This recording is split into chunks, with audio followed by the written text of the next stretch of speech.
Hello, I am standing on the narrow goat bridge just outside Cagbeni, enjoying the first light of day as the mist rises out of the moraine.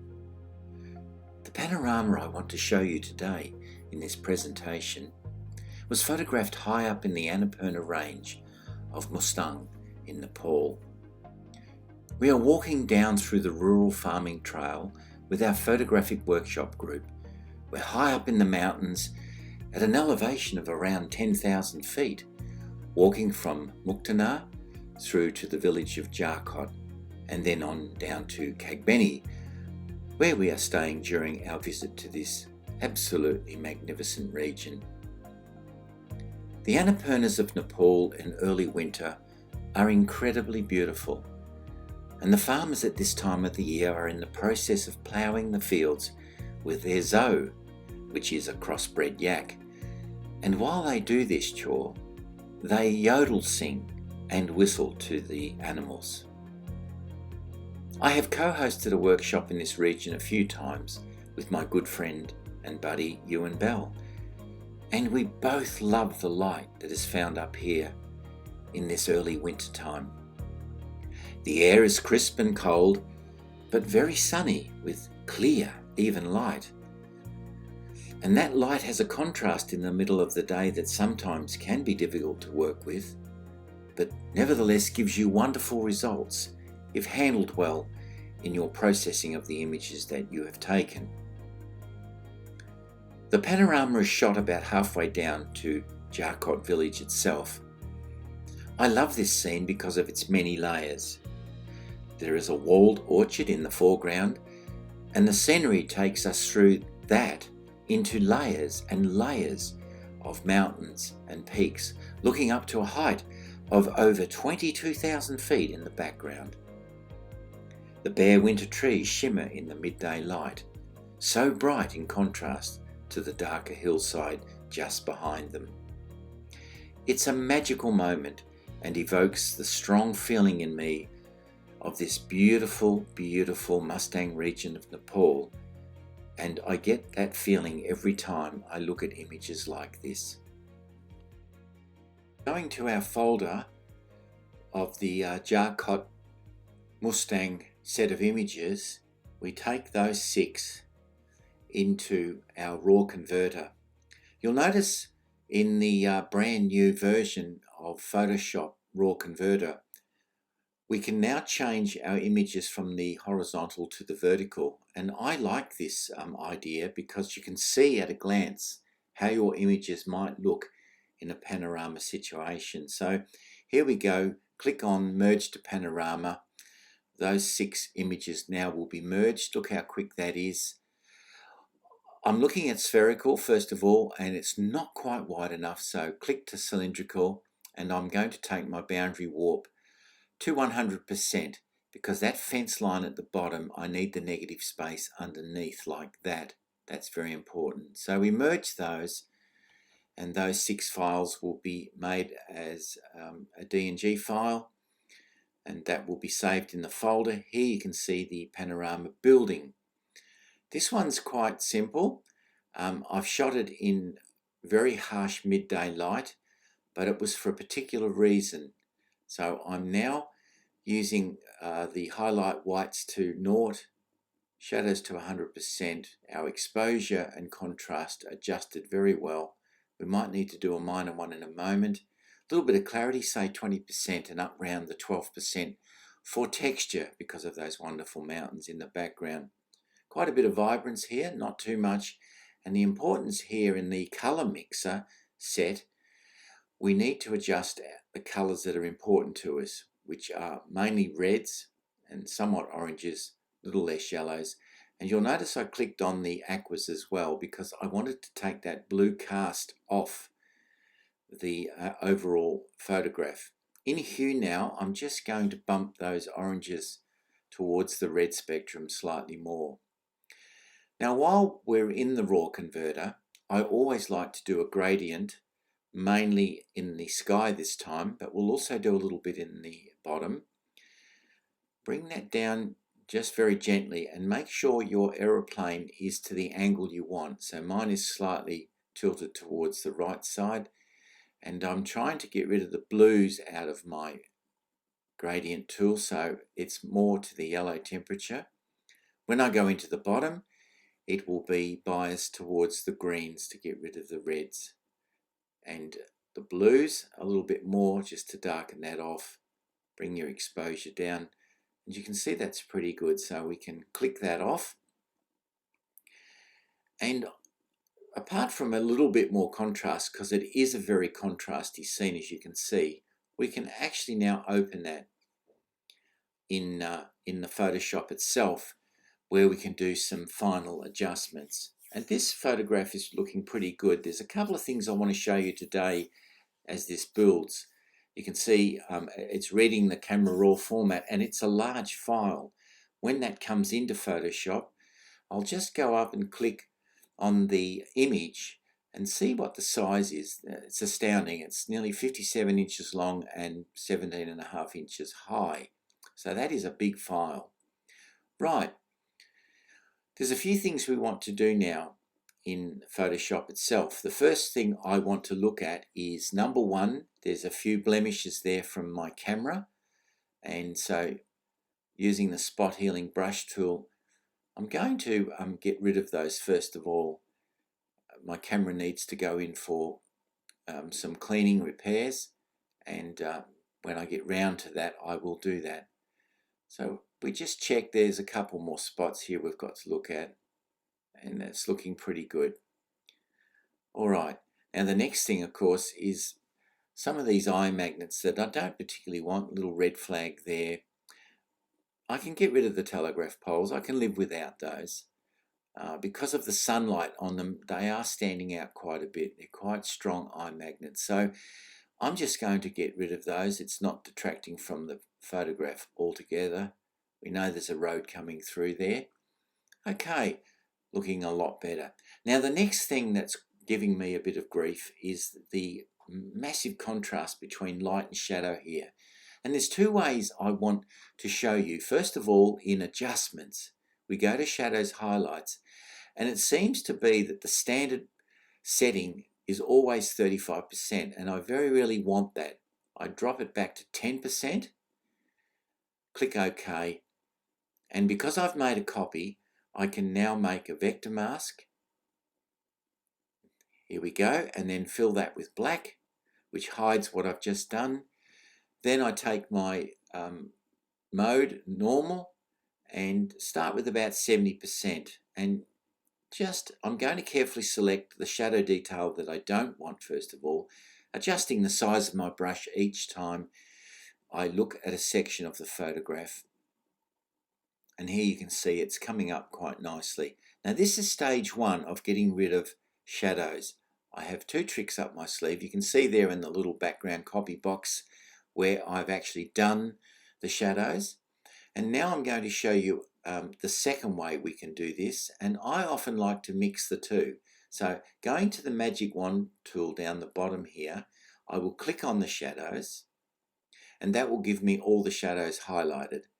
I will then go down to curves, and between the light and the dark, I will just pull that shadow detail in the curves just up a little bit. There we go. You can actually overdo it, because our little trick in the vector mask, click on that, fill it with black, and then again grab the brush tool in the normal mode and start with 50%.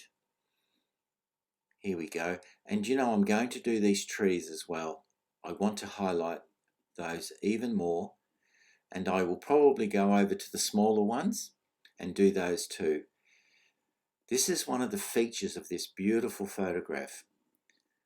We've got this stark white light in the middle of the day, and it's highlighting some of these beautiful things like the trees waiting for spring to come out, and all the wonderful light that sits on every one of those bare branches.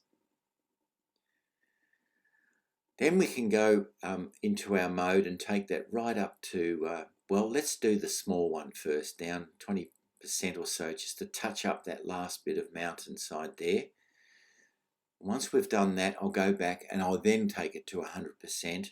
And this is where I want to do the darkest areas, bring those out a little bit. Now you can see as we bring the shadow detail out on the trees, particularly in the middle there where I was just working, it's quite red and towards the magenta cast. So what I want to do now is actually get rid of that colouring very simply, going into hue saturation, and the reds first of all, drop those down,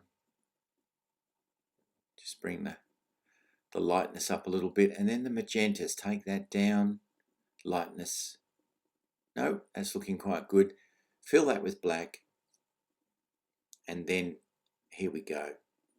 So that magenta cast has gone from the middle part of the photograph, and it's just a little bit on the trees as well. We can just wipe that out as we go until we get it right and it looks okay. That's a lot better. So we can flatten or merge that. We have a couple of things left.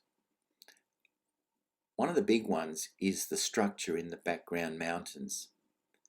But before we do that, I just want to highlight some of the colours. So I pick each colour in the family of colour, keep my opacity down around the 10 or even less % in the vivid light, and then I brush those colours in just to highlight them somewhat stronger, not too strong, so that the eye doesn't go to them straight away, but it becomes a lovely colour palette over the whole image. Next colour, we've got a kind of a pink there. You can see it in the photograph. I just want to highlight it and brighten it that little bit more. And of course, I adjust my brush each time I do a section of the particular part of the photograph that has that colouring. We can work our way through now. We've got some here, we've got little bits there. We have a bit on the side of the hill there and up on this mountain here. You've got to remember we're at 12,000 feet and we're looking up to 22,000 feet. This is a phenomenal part of the world. And the colours of winter up here are just exceptional. So we've got some almost orange in here in the bare rocks on the side of that mountain, and this one here too.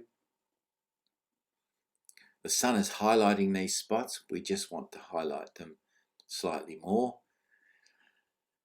And we're working our way now to a bright yellow colouring once I've finished this off.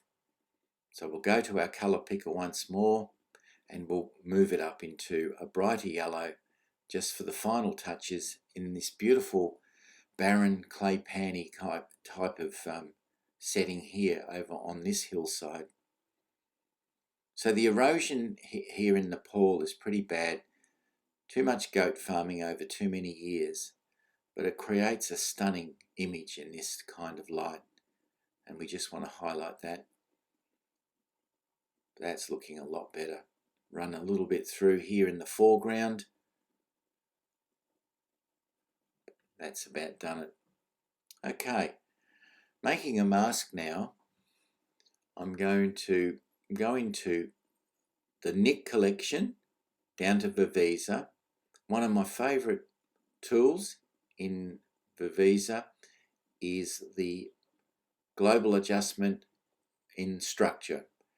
I overdo it because remember we've made a copy and we'll be able to mask that out. So take it up to about 70%, really highlight the ridges on those background mountains that are sort of a little bit opaque with the misty conditions. So we just want to bring those out slightly more.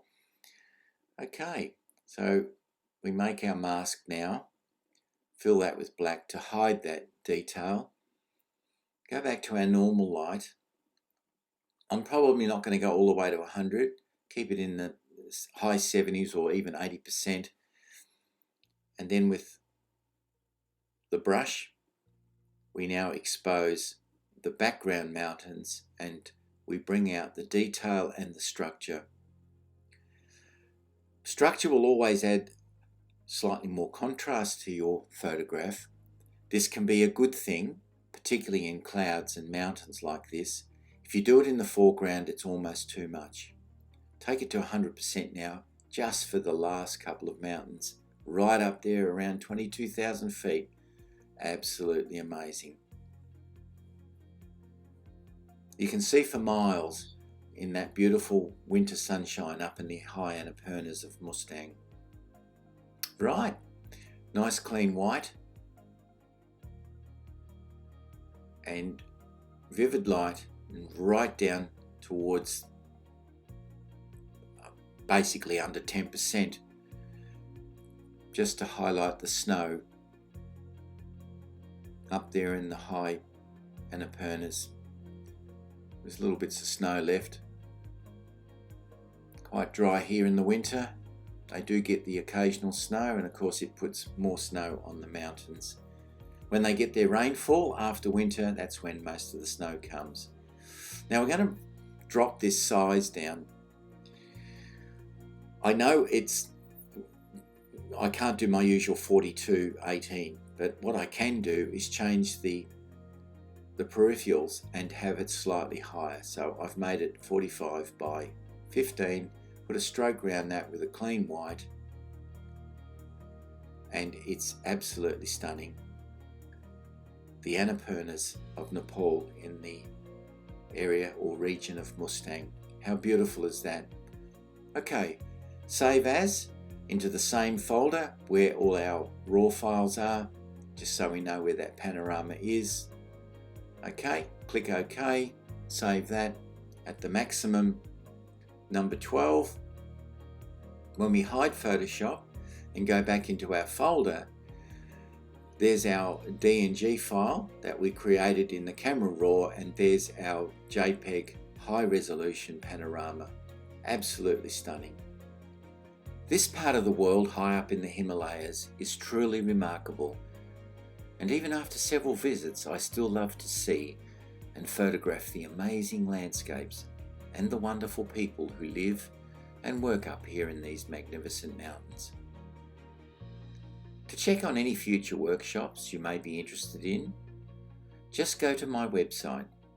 This is Ian Rolfe, and I thank you for taking the time to tune into this presentation.